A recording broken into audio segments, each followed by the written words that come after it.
himself after his first team practice in about 10 months as the Lakers opened training camp on Tuesday. Bryant played in only 6 games last year while recovering from a torn Achilles and then suffered a fracture in his left knee that ended his season. New head coach Byron Scott says that despite Kobe's age and injury concerns, he expects big things from his superstar. Here's the quote. "I'm expecting him to play 82 games and play well. To be honest with you, he's a guy who's going to probably average 23, 24 points per game. Our biggest thing is making sure he stays healthy and keeping his minutes to a minimum where he can play those 82 games. Wow, 82 games. Is it 18th, 19th year in this league? 19. We're putting Kobe Bryant on the hook. Do you agree with Byron Scott's expectations for Kobe, Stephen A? I don't know if he'll play all 82 games, but I think that he'll play more than 70, and I do think that Kobe will average about 23 to 24 again. I think he'll do it with his eyes closed. I think it'll be that simple for him. He's the Black Mamba. He's Kobe Bryant, and his game is not going to fade, but so much. You have to keep in mind that when you're a talent whose game is predicated on athleticism, there's going to be an extreme level of dissipation that kicks in. If it's based on athleticism, if it's based on speed, like an Allen Iverson or somebody like that, then that's different. But with Kobe, similar to MJ, your game evolved from the perspective of, I'm going to transition to being a perimeter shooter. That's what he's emerged into. And as a result, because of his tremendous footwork, how fundamentally sound he is, his knowledge about the game of basketball and his ability to get his shot off, combine that with the fact that he is a perimeter shooter now, I definitely think that it's something that Kobe Bryant is going to do with relative ease. The other thing that I'd like to keep in mind is that doesn't mean that the Lakers are going to be formidable. You can pump your brakes on it. Well, I already know. They're going to be a team. They're going to be a team that could challenge for a playoff spot. But it's not like they're going to win a championship or anything like that. But the one thing that I will show Kobe his due deference and respect to is this. He's entering his 19th season. Since Kobe arrived in 1996, the Lakers have had one losing season with him. And that is the year that they traded Shaquille O'Neal.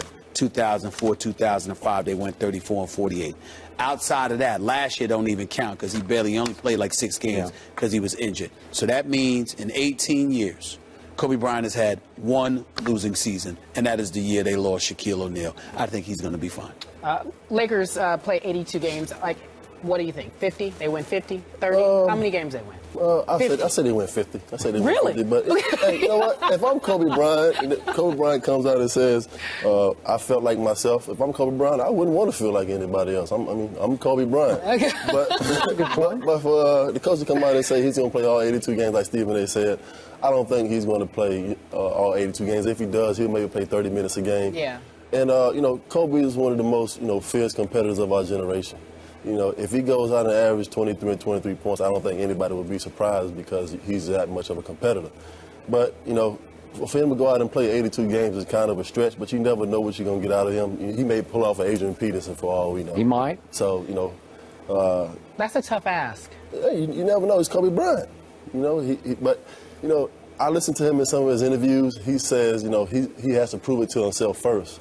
Us as athletes, as we get older and we become veterans, it's a little bit of doubt in the back of your mind when you say you have to prove it to yourself because, you have to prove it to yourself first to make everybody else believe it. Okay. And I think that's what he's telling himself, can I get back to being my old self? If I can't get back to being my old self, how close can I get to being the Kobe Bryant that everybody knows? So, Stephen A., if Kobe averages 30 minutes a game, can he get up 30 shots a game? Oh, he can definitely get up 30. You already know that. He won't do that, but he won't average 30 minutes a game. You don't think so? More than that. Oh, boy, you think more than that? 30 shots a game. You don't think Byron Scott will turn into Byron Popovich and just say no? I don't think Kobe will average 40 minutes a game. I don't think he'll average 45 minutes a game in a month of April like he did for Mike D'Antoni when he injured his Achilles. But I do believe he'll average between 33 and 35 minutes a game. I did think it was interesting, even though it was the first practice of the year, but Byron said after the practice that he shut down Kobe like 3/4 through practice and said, "You're done. That's enough."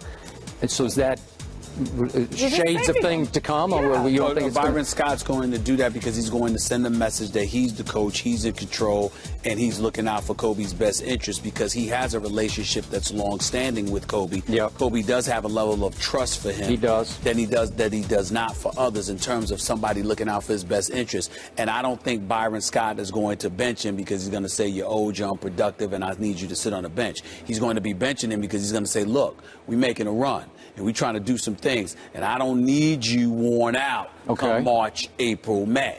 That's what Byron Scott is doing. And I think because how did the eventual champion San Antonio Spurs make it through last regular season without having one player, first time in the history of basketball, not one player averaged 30 minutes a game? Because they had an abundance of guys who could step on the floor and produce even when you were on the bench. Why did Tim Duncan and Tony Parker say, I'm fine with that? Why didn't they say, Pop, I'm staying in the game? Because I want to play 35 minutes again. Because they knew the end game. So you don't think that could be the end game here with this team? Well, I mean, I think that it could play a factor. I mean, Kobe's not going to want to sit on the bench if the Lakers are stinking up the joint and he knows he can make a difference. I think they're going to be better than you think they're going to be. That's what I'm saying. That's my point. Yeah, I think they are going to be decent. Okay. I definitely think he can average 24 points a game. Easy. 2 years ago, in his last full season, he averaged 27.3. Again, he's 2 years older. And as you well know, when you hit 36, things start creeping into the back of your mind. But just a quick thought, because you know this man so well. I don't know him, but I know him from a distance, and I've studied him from a distance.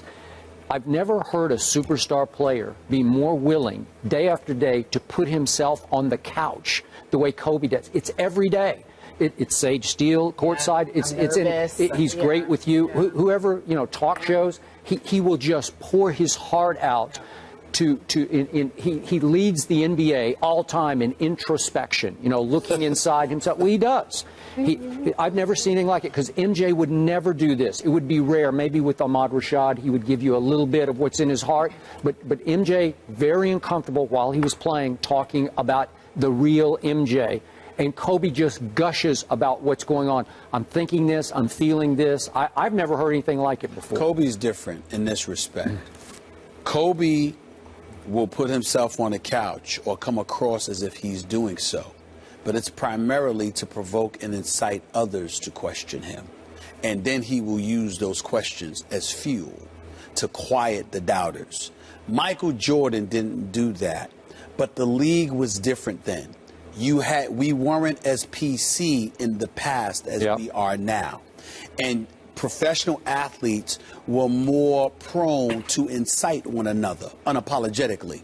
They talked trash. They didn't hear the coaches as much talking about refraining from bulletin board material and all of this other stuff. Today, they live off of that. I mean, I'm surprised. I'm surprised people are not, called upon to go and live up in a monastery for a month before the season begins, for crying out loud. I mean, this is how ridiculous it gets in today's society. Back then, you had players and coaches talk. I mean, think about this. You had Jeff Van Gundy. There was supposedly some rivalry between Jeff Van Gundy and Michael Jordan. Made up, real or otherwise, the fact is Michael Jordan will drop 30 or 40 on the Knicks and then walk by and say something smart to Jeff Van Gundy, and Jeff Van Gundy just held his head up and kept warm. He sat there and called Phil Jackson Big Chief Triangle, for crying out loud. You saw stuff like that going on. You never see that now.